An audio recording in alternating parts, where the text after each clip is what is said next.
I'm often asked the question, what have I learned from 2 decades analyzing global trends?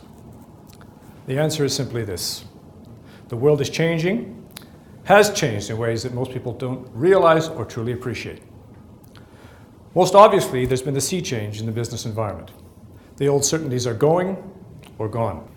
Not so long ago, we could rely on a stable financial system, relatively stable prices for the basic commodities, and steady incremental growth in the GDP in our economies.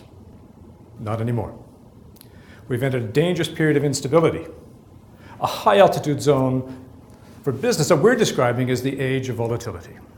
Consider for a minute the revolution unleashed by globalization.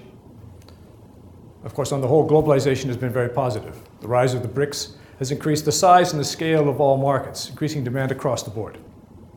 But globalization has also unleashed new competitive forces that will dramatically change the rules for global business. Closer to home, few business leaders realize the Western economies themselves are in the eye of a hurricane. The financial crisis is serious, no doubt, but it is only a symptom of deeper forces that are at work in our economy. There is a massive change in the underlying asset foundations of our economies that is profound today, as the Industrial Revolution was 2 centuries ago. This is huge. This revolution is changing fundamentally the way businesses organize, operate, and communicate, the kinds of products and services that are produced and how they are distributed. And let's not forget that globalization and changing asset foundations are only 2 of the biggest trends impacting the economy. Consider for a moment the technological revolution. It's about to enter hyperspace. And socially, unpredictable forces have been unleashed that could dramatically change the rules for business. What's frightening to me is that most, if not all, these forces are off the radar screen, outside the traditional scope of management thinking and expertise.